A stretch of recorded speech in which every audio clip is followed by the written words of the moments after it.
हाय दोस्तों, आप सबका स्वागत है आपके YouTube चैनल भूतों की अनसुनी कहानियां। मैं आपको कहानी बताने जा रहा हूं। इसका नाम है शैतानी शक्तियों का मजाक उड़ाना पड़ा भारी। आज मैं आप सभी को एक सत्य घटना के बारे में बताने जा रहा हूं। मेरे मित्र के पिता लाल सिंह बैंक में एक कर्मचारी थे। वह भूत प्रेत जैसी आत्माओं का बहुत मजाक उड़ाते थे। वह कहते थे कि शैतानी शक्तियों जैसी कोई चीज नहीं होती, और वह चाहे रात हो या दिन, जंगल हो या शमशान हो या फिर कोई कब्रिस्तान हो, वो जानबूझकर वहां पर घूमते रहते थे और बोलते थे कि देखो, अगर कोई आत्मा होती तो हमको परेशान जरूर करती।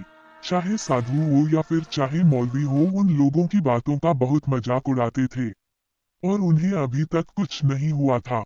एक दिन वो दोपहर के समय अकेले बैंक जा रहे थे। तभी उनको एक चौराहे पर नींबू, पेड़ा, फूल और लाल कपड़ा रखा हुआ दिखा, जिसके चारों ओर हल्दी का एक घेरा बनाया हुआ था। और वह सोच में पड़ गए कि दोपहर में यहाँ पर यह सब सामान किसने चढ़ाया है।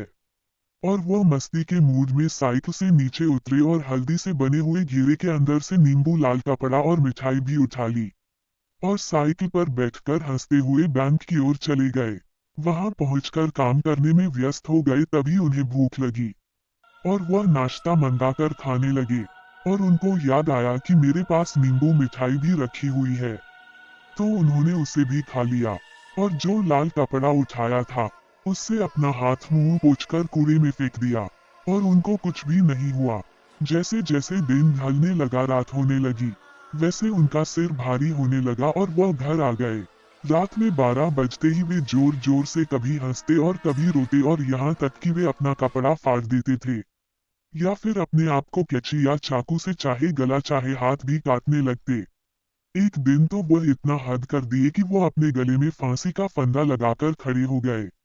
तब उनकी पत्नी ने उन्हें देख लिया और छुड़ाया। उनसे पूछने लगी, अरे आपको क्या हो गया जो आप ऐसी वैसी हरकतें करने लग गए।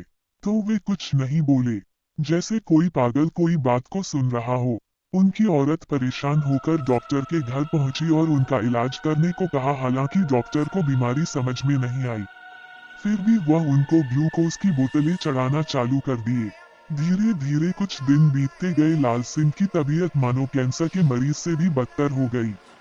तब उनकी पत्नी ने उन्हें एक अघोरी बाबा को दिखाया और अघोरी की समझ में सारी बातें आ गई। उसने कहा कि इन्होंने 4 रास्ते पर पड़े सामान को उठा लिया था, यह उसी का नतीजा है। लाल सिंह की पत्नी ने पूछा कैसे। तब अघोरी ने बताया कि 4 रास्ते पर एक आदमी ने किसी को झाड़ फूंक कर उसकी आत्मा को आजाद किया था, और जैसे ही उसने सारा सामान चढ़ाकर पीछे लौटा, वैसे ही ये वहां पहुंचकर सारा सामान उठाकर खा लिए होंगे।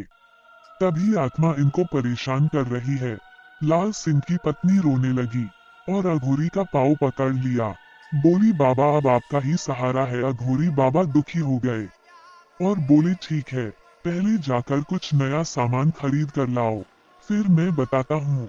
औरत ने पूछा, क्या लाऊं? फिर अघोरी ने बोला, जैसे नींबू, 1.25 किलो मिठाई, 1.25 मीटर लाल कपड़ा और एक फूलों का हार लेकर आओ। और यह सब अपने पति के हाथों में झूठा करवाकर हमें दे दो, तब हम देखते हैं कि हमसे क्या हो सकता है। जैसा अघोरी ने बताया, औरत ने वैसे ही किया। अघोरी ने पूजा पाठ संपन्न करने के बाद एक लोटा पानी लाल सिंह के चारों तरफ घुमाकर पी लिया और चले गए। लाल सिंह दिन प्रतिदिन सही होने लगे और उनको कुछ याद भी नहीं आया, और वो एकदम स्वस्थ हो गए और अपने बैंक में काम फिर से चालू कर दिया।